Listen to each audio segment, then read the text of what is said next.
नमस्कार, स्वागत है आपका। मैं हूं आपके साथ अनाया शर्मा। शुरुआत करेंगे खबरों के विस्तार में। जालंधर पुलिस कमिश्नर स्वप्न शर्मा ने प्रेस वार्ता कर अहम जानकारी देते हुए कहा कि पीसीआर पुलिस विंग और ट्रैफिक पुलिस विंग को मर्ज कर दिया गया है। और पुलिस कमिश्नर ने बताया कि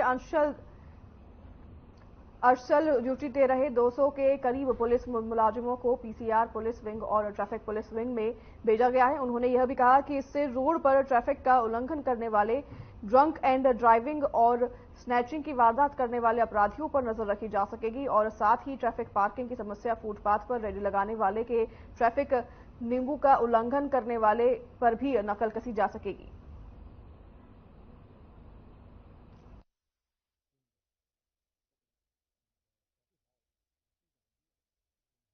बताया गया है, उसके बारे में थोड़ी सी पहले जानकारी थी। ये ऐसा है कि ट्रैफिक विंग और पीसीआर विंग इन्होंने ਆਪਾਂ ਮਰਜ ਕੀਤਾ ਬਿਕੋਜ਼ ਇਹਨਾਂ ਦੀ ਡਿਊਟੀਆਂ ਜਿਹੜੀਆਂ ਹੈ ਉਹ ਓਵਰਲੈਪ ਕਰਦੀਆਂ। ਨੰਬਰ 1 ਨੰਬਰ 2 200 ਪਲੱਸ ਮੁਲਾਜ਼ਮ ਜਿਹੜੇ non policing essential policing duty ਤੇ ਤੈਨਾਤ ਸੀਗੇ ਉਹਨਾਂ ਨੂੰ ਵਿਡਰਾ ਕਰਕੇ ਪੀਸੀਆਰ ਤੇ ਟ੍ਰੈਫਿਕ ਨੂੰ ਸਟਰੈਂਥਨ ਕੀਤਾ ਗਿਆ। ਨੰਬਰ 2 ਨੰਬਰ 3 एडीसीपी ट्रैफिक ਦੇ ਨਾਲ ਇੱਕ ਹਫਤਾ ਰਿਸਰਚ ਕਰਨ ਤੋਂ ਬਾਅਦ ਪਹਿਲੇ ਫੇਜ਼ 'ਚ ਕੁਝ ਇਦਾਂ ਦੇ points, roads, point A to point B, junctions, places ਜਿੱਥੇ ਹਾਈ ਫੁੱਟਫਾਲ ਹੈ, ਉਹਨਾਂ ਨੂੰ ਆਇਡੈਂਟੀਫਾਈ ਕੀਤਾ ਗਿਆ ਹੈ। 144 ਦੇ ਆਰਡਰਸ ਕੱਢੇ ਗਏ ਹਨ ਕਿ ਜਿਸ ਕਰਕੇ ਪੈਟੀ ਕ੍ਰਾਈਮ ਜਿਵੇਂ ट्रैफिक रूल्स की उल्लंघना, स्नैचिंग हो गई, हिट एंड रन केसेस हो गए, बेसिक लॉलेसनेस जी है उन्होंने करब करने लई इन्हों नो टॉलरेंस जोन्स डिक्लेयर किया गया है जिथे अनऑथराइज्ड पार्किंग, रेडी फड़ी या कंजेशन पॉइंट्स होंगे उन्होंने आपां क्लीयर कराइए। जिस तरह कार्रवाई है सर वो नो टॉलरेंस जी तुसीं नीति अपनाई है उसके तहत की कार्रवाई होएगी ते किन्ना ते होएगी? कार्रवाई होगी जिस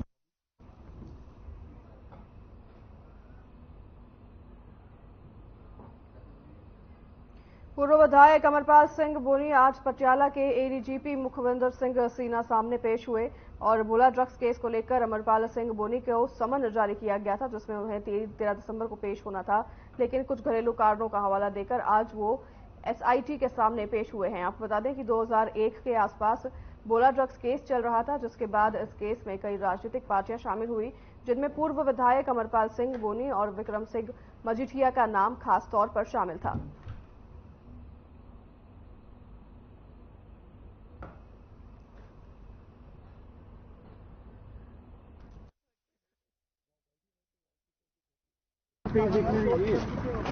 सर पीछे, अरे यार चेस्ट तो पीछे करना, चेस्ट इधर करना।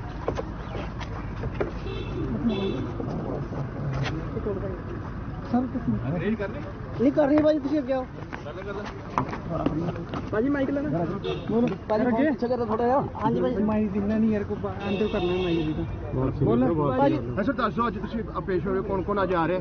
मैं ਤੇ ਵੀ ਭਾਜੀ ਮੈਨੂੰ ਅੱਜ ਸਮਨ ਮਿਲੇ ਆ, ਮੈਂ ਸਿੱਟ ਤੇ ਪੇਸ਼ ਹੋਣ ਲੱਗਾ। ਮੈਨੂੰ ਤੇ ਆ ਰਹੇ, ਬਾਕੀ ਮੈਨੂੰ ਨਹੀਂ ਪਤਾ ਕੌਣ ਆ ਰਹੇ ਕੌਣ ਜਾ ਰਹੇ ਆ। ਮੈਂ ਤੇ ਆ ਰਿਹਾ ਜੀ।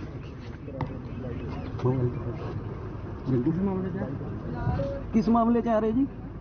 हाँ जी, किस मामले च पेशी, किस मामले में लगे? ਇਹ ਸਾਰੇ ਪੰਜਾਬ ਨੂੰ, ਸਾਰੇ ਜੱਗ ਜਾ ਰਿਹਾ ਆ ਇਸ ਮਾਮਲੇ 'ਚ ਜਾ ਰਹੇ ਜੋ ਸੱਦਿਆ ਜਿਹੜਾ ਹੁਕਮ ਆ ਗਏ ਜੀ।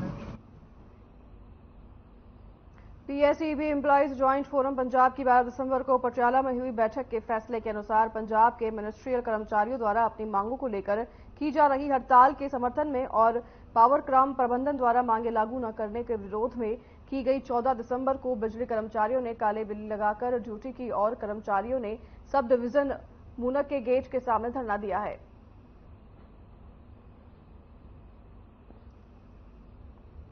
धरना देने के साथ ही सभी कर्मचारियों ने सरकार को चेतावनी भी दी है। आपको बता दें कि कर्मचारियों ने अपनी मांगों को लेकर ये रैली निकाली है और धरना दिया है। धरना देते हुए उन्होंने सरकार को चेतावनी भी दी है। पीसीईबी एम्प्लॉइज ज्वाइंट फोरम पंजाब की बैठक के बाद ये हड़ताल की गई है, जहां पे सभी कर्मचारियों ने धर्म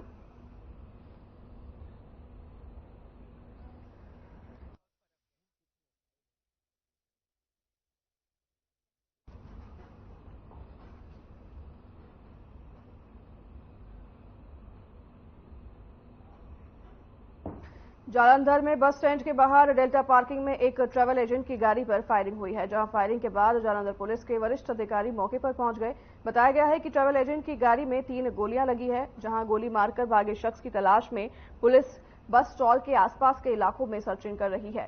कई चैनलों और ढाबों के सीसीटीवी भी जांच की जा रही है। फिलहाल गोली चलाने वालों की पहचान अभी भी अज्ञात है।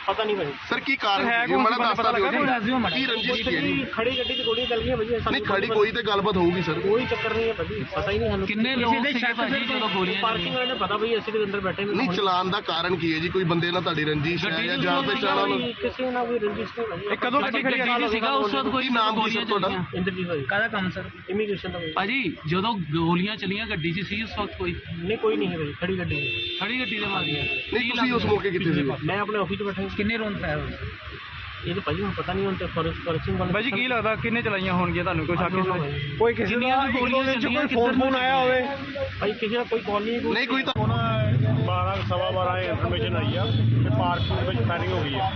ਇੱਥੇ ਜਦੋਂ ਆਏ ਆ ਡੈਲਟਾ ਚੈਂਬਰ ਦੇ ਵਿੱਚ ਇੰਦਰਜੀਤ ਸਿੰਘ ਨਾਮਕ ਇੱਕ ਇਮੀਗ੍ਰੇਸ਼ਨ ਦਾ ਕੰਮ ਆ ਉਹਨਾਂ ਦਾ, ਤੇ ਉਹਨਾਂ ਦੱਸਿਆ ਵੀ ਮੇਰੀ ਗੱਡੀ ਪਾਰਕਿੰਗ ਦੇ ਚਿੱਟੇ ਰੰਗ ਦੀ ਖੜੀ ਸੀਗੀ ਤੇ ਲਿੰਕ ਰੋਡ ਰਾਹੀਂ 3 ਮੋਨੇ ਇੱਕ ਸਰਦਾਰ ਦੇ 2 ਮੋਨੇ ਨੌਜਵਾਨ ਮੋਟਰਸਾਈਕਲ ਤੇ ਆਏ ਤੇ ਪਿਛਲੇ ਪਾਸੇ ਸ਼ੀਸ਼ੇ ਦੇ ਫਾਇਰ ਕਰਕੇ ਚਲੇ ਗਏ, ਫਰਾਰ ਹੋ ਗਏ। ਤੇ ਜਦੋਂ ਗੋਲੀਆਂ ਚੱਲੀਆਂ ਉਸ ਵਕਤ ਗੱਡੀ 'ਚ ਕੋਈ ਤੈਨਾਤ ਸੀ ਮੌਜੂਦ ਸੀ ਉਹਦੇ ਪੈਸੇ ਗੱਡੀ ਪਾਰਕਿੰਗ 'ਚ ਖੜੀ ਜਿਹੜੇ ਗੱਡੀ ਦੇ ਮਾਲਕ ਨੇ ਉਹਨਾਂ ਦੱਸਿਆ ਕਿ ਕੋਈ ਕਿਸੇ ਨੇ ਰੰਜਿਸ਼ ਵਗੈਰਾ ਜਾਂ ਸ਼ੱਕ ਕੋਈ ਤਸਦੀਕ ਹੁੰਦੇ ਜਾਂ ਤਫਤੀਸ਼ ਹੁੰਦੀ ਹੈ ਜੋ ਵੀ ਸਾਡੇ ਸੰਦੇ ਕਿੰਨੇ ਖੋਲ ਬਰਾਮਦ ਹੋਏ ਜੀ ਪਿਛਲੇ ਪਾਸੇ ਹੋਏ ਆ ਸਾਡੇ ਕੋਲ ਇੱਕ ਪਿੰਡਾ ਮਿਲਿਆ ਸਿਰਫ ਇਕੱਲਾ ਇੱਕ, ਬਾਕੀ ਉਹਦੇ ਸ਼ੀਸ਼ਿਆਂ ਦੇ ਵਿੱਚ ਜਿਹੜੇ ਧੱਸੇ ਪਏ ਆ ਜੀ। ਤੇ ਗੱਲ ਕਰੀਏ ਕਿੰਨੇ ਫਾਇਰ ਹੋਏ ਕਿੰਨੇ ਮੌਕੇ ਦੇ ਜਿਹੜੇ ਖੋਲ ਬਰਾਮਦ ਹੋਏ ਨੇ 3 ਕੁ ਫਾਇਰ ਹੋਏ ਆ ਤੇ ਬਾਕੀ ਜਾਂਚ ਕਰ ਰਹੇ ਫਾਇਰ ਸੁਭਿਆਨ ਟੀਮ ਸਾਡੇ ਭਾਈ ਸੀਸੀਟੀਵੀ ਹੈ ਇੱਥੇ ਜਿੱਥੋਂ ਆਰੋਪੀਆਂ ਬਾਰੇ ਪਤਾ ਲੱਗ ਸਕਦਾ ਹੈ ਸੀਸੀਟੀਵੀ ਤਫਤੀਸ਼ ਹੋ ਰਹੀ ਹੈ ਜੀ, ਤਫਤੀਸ਼ ਹਰੇਕ ਐਂਗਲ ਤੋਂ ਤਫਤੀਸ਼ ਹੋ ਰਹੀ ਹੈ। ਉਸ ਤੋਂ ਬਾਅਦ ਜੋ ਸਾਹਮਣੇ ਸੱਚਾਈ ਹੈ ਤਾਂ ਦੱਸੀ ਜਾਵੇਗੀ। पुलिस के सट्टे की दुकानों पर रेड की खबर से इलाके में हड़कंप मच गया है। पुलिस रेड के दौरान पुलिस ने 2 युवकों को गिरफ्तार किया है, जिसकी पहचान राजन और अशोक के रूप में हुई है। आरोपियों के पास से पुलिस के करीब 22,000 रुपए भी बरामद किए हैं। वहीं चौकी इंचार्ज अवतार सिंह का कहना है कि दुकान के अंदर कोई कंप्यूटर नहीं लगा हुआ था, लेकिन दड़े सट्टे का काम चल रहा था। इस दौरान कहा कि किसी भी हालत में दड़े सट्टे व नशे का काम नहीं होने दिया जाएगा।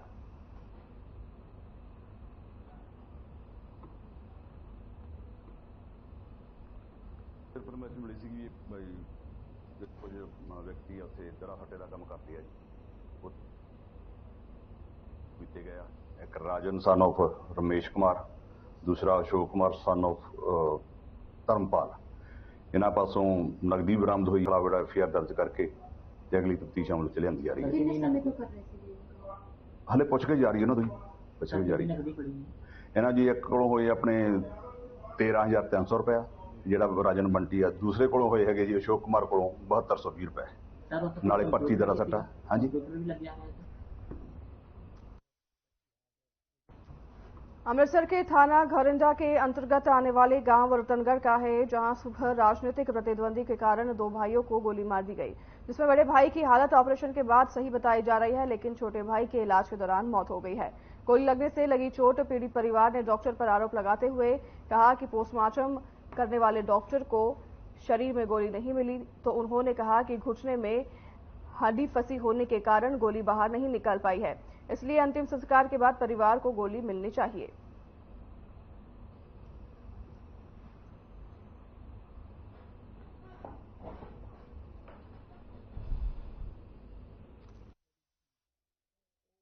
ਮਜੀਦ ਆ ਜੀ, ਬਿਜਲੀ ਮਹਿਕਮੇ ਦੇ ਵਿੱਚ।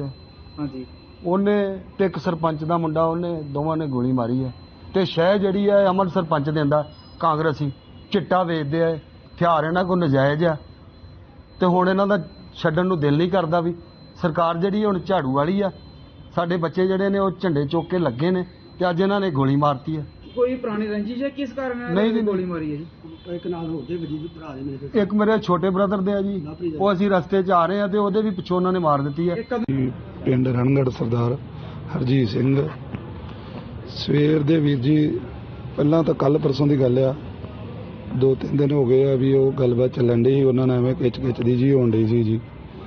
ਤੇ ਰਾਤੀ 12 ਵਜੇ ਅਮਨਵੀਰ ਸਰਪੰਚ ਤੇ ਦੂਜਾ ਕਰਮਜੀਤ ਸਿੰਘ ਨਾਲ ਹੋਰ ਸਾਰੇ ਮੁੰਡੇ ਲੈ ਕੇ ਰਾਤ ਨਿਰਵੈਲ ਸਰਪੰਚ ਉਹਦਾ ਮੁੰਡਾ ਰਾਤ 12 ਵਜੇ ਹੁੱਲੜਬਾਜੀ ਹਥਿਆਰ ਕਿਰਪਾਨਾਂ ਤੇ ਲੈ ਕੇ ਗਲੀਆਂ 'ਚ ਫਿਰਦੇ ਰਹੇ। ਅਸੀਂ ਸਵੇਰੇ ਉਹਨਾਂ ਨੂੰ ਜਿਨ੍ਹਾਂ ਦੇ ਥੋੜ੍ਹੀ ਜਿਹੀ ਗੱਲਬਾਤ ਸੀ ਉਹਨਾਂ ਦੇ ਘਰੇ ਪੁੱਛਣ ਗਏ ਆ ਵੀ ਵੀਰ ਸਾਡਾ ਕੀ ਰੋਲ ਆ। ਉਹਨਾਂ ਨੇ ਮੋਹਤਬਰ ਬੰਦੇ ਚਲੋ ਸਮਝਾਉਣ ਤੇ ਜਾਂਦੇ ਹੀ ਹੁੰਦੇ ਆ। ਤੇ ਅਸੀਂ ਗਏ ਆ ਤੇ ਉਹਨੇ ਚਿਰ 'ਚ ਉਹਨਾਂ ਨੇ ਚੁੱਕ ਉਹਨਾਂ ਨੂੰ ਫੋਨ ਕੀਤਾ। ਉਹ ਹਥਿਆਰਾਂ ਨਾਲ ਲੈਸ ਹੋ ਗਏ ਸਾਰੇ ਹੀ ਤੇ ਆਉਂਦਿਆਂ ਅੰਨ੍ਹੇਵਾਹ ਗੋਲੀਆਂ ਚਲਾਉਣ ਲੱਗ ਪਏ। ਤੇ ਉਹਦੇ ਵਿੱਚ ਇੱਕ ਸਾਡਾ ਵੀਰ ਛੋਟਾ ਜਿਹੜਾ ਕਿ ਸਾਰੀ ਦੁਨੀਆ ਦੇ ਹੱਥ ਜੋੜਦਾ ਵਾ, ਸਾਡੇ ਹੀ ਨਹੀਂ ਇਕੱਲੇ ਹੋਰ ਵੀ ਜਿਹੜਾ ਕੋਈ ਜਾਂਦਾ ਉਹਦੇ ਨਾਲ ਵੀ ਪ੍ਰੇਮ ਨਾਲ ਇੰਨਾ ਪ੍ਰੇਮ ਕਰਦਾ ਜੇ ਕੋਈ ਦੱਸ ਨਹੀਂ ਸਕਦੇ। ਸਾਡਾ ਦਿਲ ਰੋਣ ਡਿਆ, ਸਾਡੇ ਕੋਲ ਲਫ਼ਜ਼ ਨਹੀਂ ਕੋਈ ਹੈਗੇ। ਹੁਣ ਸਵੇਰ ਦਾ ਘੱਟੋ ਘੱਟ ਇੱਥੇ ਸਾਨੂੰ ਆਇਆ ਨੂੰ ਜੀ ਭਾਜੀ 4 ਵਜੇ ਤੋਂ ਪਹਿਲਾਂ ਦੇ ਆਏ ਅਸੀਂ ਪੋਸਟਮਾਰਟਮ ਕਰਾਉਣ ਵਾਸਤੇ ਜੀ। ਤੇ ਪਹਿਲਾਂ ਸਾਨੂੰ ਡਾਕਟਰ ਸਾਹਿਬ ਉਹਨਾਂ ਨੇ ਪੁੱਛਿਆ, ਸਾਨੂੰ ਮਿਲੇ ਆ ਤੇ ਉਹਨਾਂ ਨੇ ਕਹਿੰਦੇ ਵੀ ਗੋਲੀ ਲੱਭ ਨਹੀਂ ਰਹੀ। ਅਸੀਂ ਬੇਨਤੀ ਕੀਤੀ ਅਸੀਂ ਡਾਕਟਰ ਸਾਹਿਬ ਜੀ ਅਸੀਂ ਇਹਨਾਂ ਨੂੰ ਉਹਨਾਂ ਨੇ ਸਾਨੂੰ ਰਾਏ ਦਿੱਤੀ ਆ ਵੀ ਤੁਸੀਂ ਇਹਨਾਂ ਦਾ ਸੰਸਕਾਰ ਕਰਨ ਵੇਲੇ ਤੁਸੀਂ ਉੱਥੋਂ ਗੋਲੀ ਚੁੱਕ ਲਿਓ। ਅਸੀਂ ਫਿਰ ਉਹਨਾਂ ਨੂੰ ਹੱਥ ਜੋੜ ਕੇ ਬੇਨਤੀ ਕੀਤੀ ਆ ਵੀ ਇਹ ਤਾਂ ਪੀਰਾਂ ਦੀ ਸੇਵਾ ਕਰਦੇ ਨੇ ਵੀਰ ਮੇਰੇ, ਇਹਨਾਂ ਨੂੰ ਅਸੀਂ ਦਫਨਾਉਣਾ ਵਾ ਜੀ। ਹਾਂਜੀ ਫਿਰ ਉਹਨਾਂ ਨੇ ਸ਼ਾਸਨ ਦਿੱਤਾ ਵਾ ਵੀ ਅਸੀਂ ਦੁਬਾਰਾ ਅਕਸਰਾ ਕਰਾ ਕੇ ਲਿਆਏ ਆ ਜੀ ਉਹਨੇ ਤੇ ਹੁਣ ਇਸ ਵੇਲੇ ਕਰਦੇ ਰਹੇ ਆ। ਤੇ ਤੁਸੀਂ ਮੰਗ ਕੀ ਕਰਦੇ ਭਾਜੀ? ਅਸੀਂ ਤਾਂ ਮੰਗ ਇਹੋ ਹੀ ਕਰਦੇ ਆ ਜੀ ਇਹ ਜਿਹੜੇ ਹੁੱਲੜਬਾਜ਼ ਨੇ ਤੇ ਜਿਨ੍ਹਾਂ ਨੇ ਇੰਨਾ ਵੱਡਾ ਕਾਂਡ ਕਰਤਾ ਵੀਰ ਜੀ, ਕੋਈ ਨਾ ਪੈਣ ਵਾਲਾ ਘੱਟ। ਕੋਈ ਜਗ੍ਹਾ ਦਾ ਝਗੜਾ ਸੀ ਇਹਨਾਂ ਦਾ। ਅੱਛਾ ਜੀ। ਦੋਨੋਂ ਪਾਰਟੀਆਂ ਦਾ। ਅੱਛਾ ਜੀ। ਤੇ ਪੰਚਾਇਤੀ ਜਗ੍ਹਾ 'ਚ ਉਹਦਾ ਝਗੜਾ ਸੀ ਕੋਈ ਤੇ ਉਹਨੂੰ ਟਾਈਮ ਦਿੱਤਾ ਸੀ ਅੱਜ ਥਾਣੇ ਦਾ। ਅੱਛਾ ਜੀ। ਸਵੇਰੇ ਜਿਹੜੇ ਉਹ ਪਿੰਡ ਦੇ ਸਰਪੰਚ ਨਰਵੈਲ ਸਿੰਘ ਕੋ ਬੰਦੇ ਨਾਲ ਲੈ ਕੇ ਤੇ ਉਹਨਾਂ ਨੇ ਪਿੰਡ 'ਚ ਸਿਰਫ ਸਰਪੰਚ ਦਾ ਨਾਮ ਲੈ ਰਹੇ ਆ, ਕਹਿੰਦੇ ਕੋਈ ਨਸ਼ੇ ਨੁਸ਼ੇ ਕਰਦਾ ਹੈ ਨਹੀਂ ਇਹਦੇ ਬਾਰੇ ਮੈਂ ਸਹੀ ਕਲੀਅਰ ਨਹੀਂ ਕਰ ਸਕਦਾ। ਉਹ ਪੋਸਟਮਾਰਟਮ ਕਰਵਾ ਰਹੇ ਆ। ਅੱਛਾ ਜੀ। ਤੇ ਉਹ ਜਿਹੜਾ ਬੁਲਟ ਹੈ ਉਹਦੇ ਹੱਡੀ ਵਿੱਚ ਫਸਿਆ ਹੋਇਆ ਵਾ, ਉਹਦਾ ਐਕਸਰੇ ਕਰਾਇਆ ਸੀ ਤੇ ਉਹਦਾ ਥੋੜਾ ਜਿਹਾ ਡਾਕਟਰ ਸਾਹਿਬ ਨੂੰ ਕਲੀਅਰ ਨਹੀਂ ਹੋਇਆ, ਦੁਬਾਰਾ ਫਿਰ ਐਕਸਰੇ ਕਰਾ ਕੇ ਤੇ डॉक्टर साहब पोस्टमार्टम कर रहे हैं। लुधियाना में फोकल पॉइंट के नीचे मंगली में प्लास्टिक कुर्सियों के गोदाम में भीषण आग लग गई और देखते ही देखते आग ने विकराल रूप धारण कर लिया। वहीं आग की चपेट में आने से लाखों का सामान जलकर राख हो गया है। वहीं सूचना पर पहुंची दमकल विभाग की टीम ने कड़ी मशक्कत के बाद आग पर काबू पा लिया है। बता दें कि आग लगने का कारण शॉर्ट सर्किट बताया जा रहा है।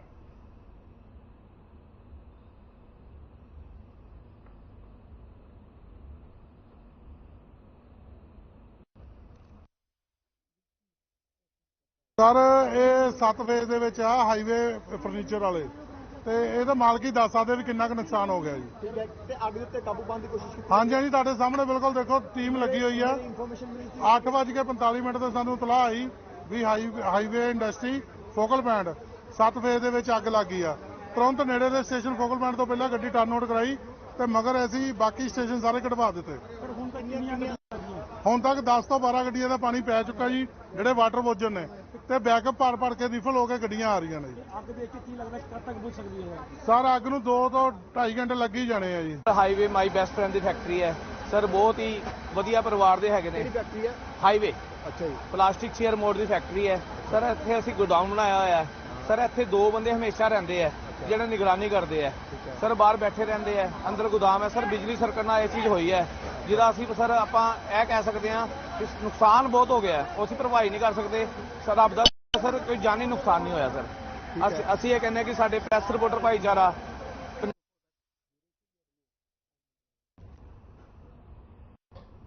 पंजाब के मुख्यमंत्री भगवंत मान द्वारा शुरू की गई सरकारी संस्थानों की औचक जांच के तहत मुख्यमंत्री अपने काफिले के साथ अचानक होशियारपुर के तहसील परिसर में पहुंचे और यहां मौजूद लोगों से बातचीत की और उनकी समस्याओं को जाना। वहीं मैडम कोमल मित्तल और एसएसपी सुरेंद्र लांबा भी मौजूद रहे। इसी मौके पर भगवंत मान ने लोगों से बातचीत करते हुए उन्हें आश्वासन दिया कि हमारी सरकार जल्द ही लोगों को तहसीलों में होने वाली समस्याओं से मुक्त दिलाएगी और लोगों के काम बहुत आसानी से होंगे और जनता को अपना काम करने में कोई परेशानी नहीं होगी। इस मौके पर आम लोग भी मुख्यमंत्री से मिलकर काफी खुश दिखे और उनके साथ सेल्फी लेते हुए दिखाई दिए।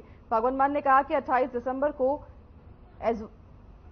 SYL के मुद्दे पर होने वाली बैठक में वो अपने अधिकारियों के साथ जरूर हिस्सा लेंगे और पंजाब का पक्ष भी रखा जाएगा।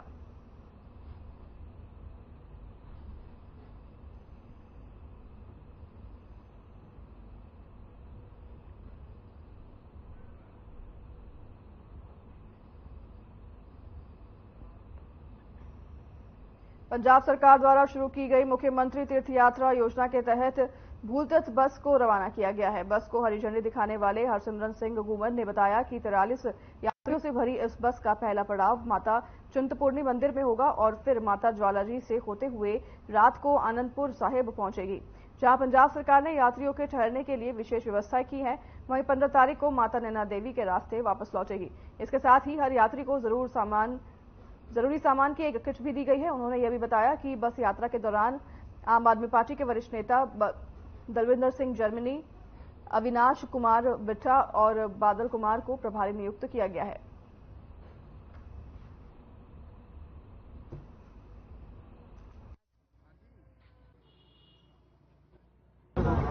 ਇਹ ਜਿਹੜੀ ਸਕੀਮ ਦੇ ਤਹਿਤ ਅੱਜ ਤੁਸੀਂ ਦੇਖਿਆ ਹੋਣਾ ਕਿ ਸਾਰਿਆਂ ਨੂੰ ਜਿਹੜੀਆਂ ਕਿੱਟਾਂ ਪ੍ਰੋਵਾਈਡ ਕੀਤੀਆਂ ਗਈਆਂ ਏਸੀ ਬੱਸ। ਅੱਜ ਸਾਡੀ ਜਿਹੜੀ ਬੱਸ ਆ ਇਹ ਮਾਤਾ ਚਿੰਤਪੁਰਨੀ ਆਪਣੇ ਸ਼੍ਰੀ ਅਨੰਦਪੁਰ ਸਾਹਿਬ ਉੱਥੇ ਰਾਤ ਦੀ ਠਹਿਰ ਹੋਊਗੀ। ਖਾਣਾ ਪੀਣਾ ਵਿੱਚ ਇਨਕਲੂਡਡ ਆ। ਨਾਲ ਦੀ ਨਾਲ ਅਸੀਂ ਮਾਤਾ ਜਵਾਲਾ ਜੀ ਤੇ ਮਾਤਾ ਨੈਣਾ ਦੇਵੀ ਦੇ ਦਰਸ਼ਨ ਕਰਾਂਗੇ। ਇਹ ਬੇਸਿਕਲੀ ਬਹੁਤ ਜ਼ਰੂਰੀ ਸੀਗਾ ਕਿਉਂਕਿ ਇਹ ਚੀਜ਼ਾਂ ਜਿਹੜੀਆਂ ਅੱਗੇ ਤਾਂ ਪਿੰਡ ਆਪ ਕਰਦੇ ਹੁੰਦੇ ਸੀਗੇ। ਇਹ ਜਿਹੜੀ ਆਪਣੀ ਵਿਰਾਸਤ ਹੈ ਉਹ ਸਾਂਭਣ ਦੀ ਜ਼ਰੂਰਤ ਹੈ। ਹਾਂਜੀ, ਵਾਲਦਾ ਦਾ ਸੰਦੇਸ਼ ਇੱਕ ਸਕਦਾ ਜਿੱਦਾਂ ਸਾਰੇ ਇਕੱਠੇ ਜਾਣਗੇ, ਇੱਕ ਦੂਜੇ ਨੂੰ ਜਾਣਗੇ ਤੇ ਇੱਕ ਦੂਜੇ ਨੂੰ ਪਿਆਰ ਕਰਨਗੇ। ਤੇ ਅੱਜ ਹਲਕੇ ਤੋਂ ਇੱਕੋ ਬੱਸ ਚੱਲੀ ਹੈ ਕਿ ਹੋਰ ਵੀ ਬੱਸਾਂ ਜਾਣਗੇ ਕਿਸ ਤਰ੍ਹਾਂ? ਦੇਖੋ ਜੀ, ਇਸੇ ਮਹੀਨੇ ਦੇ ਅੰਦਰ ਅੰਦਰ ਇੱਕ ਹੋਰ ਬੱਸ ਜਾਣੀ ਕੰਟੀਨਿਊਸ ਰੈਗੂਲਰ ਜਿਹੜਾ ਹੈ ਚੱਲਦਾ ਰਹੂਗਾ ਇਹ ਜਿਹੜਾ ਸਿਲਸਿਲਾ, ਕਿਉਂਕਿ ਸਿਰਫ ਇਹ ਥੋੜਾ ਜਿਹਾ ਕਿ ਸਿਰਫ ਅਨੰਦਪੁਰ ਸਾਹਿਬ ਹੀ ਜਾਣੀ ਹੈ, ਹਰਿਮੰਦਰ ਸਾਹਿਬ ਵੀ ਜਾਊਗੀ ਇੱਕ ਬੱਸ, ਉਹ ਅਲੱਗ ਤੋਂ ਜਾਊਗੀ, ਇੱਕ ਰਾਜਸਥਾਨ ਵੀ ਜਾਊਗੀ अपने खट। संगरूर में कार्यकर्ता बैठक और कबड्डी खेल मेले में हिस्सा लेने पहुंचे सुखदेव सिंह ढींसा ने प्रेस वार्ता की और कहा कि मैंने माफी मांगने को कहा था और अब माफी मांग ली है। माफी मांगना अच्छी बात है। साथ ही उन्होंने कहा कि जत्थेदार के नेतृत्व में माफी मांगी जानी चाहिए और थोड़ी भी देर अगर हो सजा भी दी जानी चाहिए। वहीं उन्होंने यह भी कहा कि पंजाब के भविष्य के बारे में बोलते हुए उन्होंने बताया कि पंजाब में कई बुरे हालात हैं और उन्हें ठीक करने की जरूरत है। लोगों ने बदलाव के लिए सरकार को चुना दिया है लेकिन बदलाव नहीं हुआ है। ये भी कहा कि केंद्र सरकार ने कुछ अच्छे काम किए हैं लेकिन ज्यादा रवैया पंजाब के लिए अच्छा नहीं हो सकता।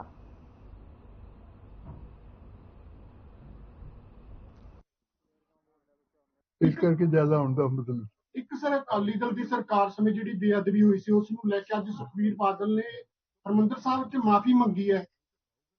देखो चंगी गल है माफी मंगी जिन्नी कहा अच्छी गल है, माड़ी गल नहीं असी कहते ते पर जिहड़ा उन्हें अगली कही है ना भी बाकी सारे आओ ਉਹਦੇ ਲਈ मैं मीटिंग च फैसला करांगे, मीटिंग बुलावांगे ते विचार करांगे की हो रहा। देखो ये तो हाले वक्त दी गल्लां ने, अज नहीं कुछ कह सकते।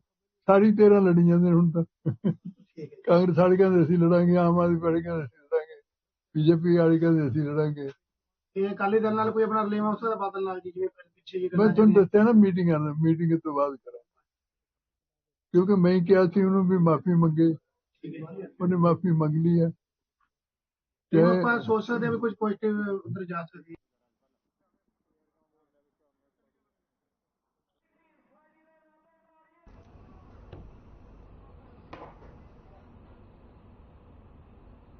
सिद्धू मूसेवाला कत्ल मामले में लॉरेंस बिश्नोई और जग्गू भगवानपुरिया की ओर से मानसा की अदालत में यू टर्न लेते हुए कहा गया कि उन्होंने सिद्धू मूसेवाला से कभी फिरौती नहीं मांगी और न ही उन्होंने सिद्धू का कत्ल किया है। आरोपियों के वकील ने कहा कि पुलिस ने और जग्गू भगवानपुरिया और लॉरेंस बिश्नोई के खिलाफ कोई ठोस सबूत पेश नहीं किए हैं, जिसके चलते उन्होंने अदालत में अर्जी दायर कर मांग की है कि इन दोनों को केस से डिस्चार्ज किया जाए। और दूसरी ओर सिद्धू के पिता ने कहा कि दोषी अदालत की कार्रवाई से डर गए हैं, इसलिए अब वह भागते हुए नजर आ रहे हैं। साथ ही कहा कि उनके पुत्र के कातिलों को सजा जरूर मिलेगी। सर मानयोग मानसा कोर्ट ਦੇ ਵਿੱਚ ਮੈਡਮ ਸ਼ਾਹੀਨ ਜੱਜ ਦੇ ਕੇਸ ਚੱਲਦਾ ਹੈਗਾ ਸਟੇਟ ਵਰਸਸ ਮਨਪ੍ਰੀਤ ਭਾਊ ਦੇ ਨਾਮ ਤੇ। ਉਹਦੇ ਵਿੱਚ ਚਾਰਜ ਦੀ ਸਟੇਜ ਤੇ ਚੱਲ ਰਿਹਾ ਸਰ, ਚਾਰਜ ਤੇ ਬਹਿਸ ਚੱਲ ਰਹੀ। ਉਹਦੇ ਵਿੱਚ ਅਸੀਂ ਲਾਰੈਂਸ ਬਿਸ਼ਨੋਈ ਨੂੰ ਡਿਸਚਾਰਜ ਕਰਨ ਦੀ ਸਰ ਐਪਲੀਕੇਸ਼ਨ ਫਾਈਲ ਕੀਤੀ ਹੋਈ ਹੈ ਜੀ। ਕੀ ਕੁਝ ਹੈਗਾ ਉਸ ਪਟੀਸ਼ਨ ਦੇ ਵਿੱਚ ਤੇ ਕਿਉਂ ਇਹ ਗੱਲਾਂ ਮਤਲਬ ਯੂ ਟਰਨ ਕਿਸ ਤਰੀਕੇ ਨਾਲ ਆ? ਸਰ ਇਹਦੇ ਵਿੱਚ ਅਸੀਂ ਲਾਰੈਂਸ ਦੇ ਖਿਲਾਫ ਕੋਈ ਵੀ ਡਾਇਰੈਕਟ ਐਵੀਡੈਂਸ ਨਹੀਂ। ਉਹ ਜਦੋਂ ਮਰਡਰ ਹੋਇਆ ਉਦੋਂ ਵੀ ਉਹ ਜੁਡੀਸ਼ੀਅਲ ਕਸਟਡੀ 'ਚ ਸੀ, ਕਿਉਂਕਿ ਚਾਹੇ ਉਹ ਪੰਜਾਬ 'ਚ ਹੈ ਚਾਹੇ ਉਹ ਰਾਜਸਥਾਨ ਦੇ ਵਿੱਚ ਹੈ ਤਾਂ ਕਸਟਡੀ ਦੇ ਵਿੱਚ ਹੈ ਨਾ। ਉਹ ਤਾਂ ਦੋਨਾਂ ਗਵਰਨਮੈਂਟ ਨੂੰ ਹੀ ਉਹਦੇ ਤੇ ਜਵਾਬ ਦੇਣਾ ਹੀ ਪੈਣਾ ਹੈ। ਠੀਕ ਹੈ, ਲੇਟ ਕਰ ਦੇਣਗੇ, ਕੁਝ ਹੋਰ ਸਮਾਂ ਲੱਗ ਜੂਗਾ। ਤਾਂ ਜਿੱਥੇ 8 ਮਹੀਨੇ ਲੰਘ ਗਿਆ ਹੋ ਸਕਦਾ ਹੋਰ 5-7 ਮਹੀਨੇ ਲਟਕਾਈ ਜਾਣ ਉਹਨੂੰ। ਸੱਚ ਤਾਂ ਆਖਰ ਅੱਗੇ ਆ ਹੀ ਜਾਣਾ ਹੈ। ਪਟੀਸ਼ਨ 'ਚ ਲਾਰੈਂਸ ਕਹਿੰਦਾ ਵੀ ਮੇਰੀ ਨਾ ਤਾਂ ਕੋਈ ਦੁਸ਼ਮਣੀ ਸੀ, ਨਾ ਮੈਂ ਕਦੇ ਆਇਆ ਤੇ ਨਾ ਹੀ ਮੇਰਾ ਕਿਸੇ ਨਾਲ ਸੰਪਰਕ ਸੀਗਾ। ਬਿਲਕੁਲ ਜੀ, ਤੁਸੀਂ ਦੇਖੋ ਉਹ ਤਾਂ ਇਹ ਗੱਲ ਕਹਿ ਰਹੇ ਨੇ, ਪਰੰਤੂ ਤੁਸੀਂ ਸੁਣੀਆਂ ਹੋਣੀਆਂ ਸੋਸ਼ਲ ਮੀਡੀਆ ਉੱਤੇ ਅਜੇਪਾਲ ਵੱਲੋਂ ਇੰਟਰਵਿਊਆਂ ਦਿੱਤੀਆਂ ਗਈਆਂ ਹੈ ਨਾ, ਉਹ ਦੇਖੋ ਸ਼ਰੇਆਮ ਸਿੱਧੂ ਨੂੰ ਟਾਰਗੇਟ ਕਰਦਾ ਰਿਹਾ ਵੀ ਸਿੱਧੂ ਦਾ ਰੋਲ ਹੈ ਨਾ ਇਸ ਗੱਲ ਦੇ ਵਿੱਚ। लुधियाना पुलिस के साथ मुठभेड़ में मारा गया सुखदेव सिंह उर्फ विक्की करीब 16 साल पहले अपराध की दुनिया में कदम रखा था। उसने इन 16 साल में कई आपराधिक वारदातों को अंजाम दिया और बड़ा गैंगस्टर बन गया। सुखदेव सिंह उर्फ विक्की ने अपने 16 साल के आपराधिक सफर में न केवल माछीवाड़ा बल्कि लुधियाना, खन्ना और कई अन्य शहरों में डकैती, फिरौती और जानलेवा हमले किए हैं, जिसके कारण उसे पुलिस की जरूरत पड़ी। लेकिन कल रात पजेटा गांव के पास उसकी पुलिस से मुठभेड़ हो गई और मृतक के छोटे भाई चरणजीत सिंह ने बताया कि सुखदेव सिंह पिछले कई सालों से माछीवाड़ा में नहीं बल्कि अपनी पत्नी और बच्चों के साथ पटियाला में रह रहा था और परिवार का उससे कोई भी संबंध नहीं था।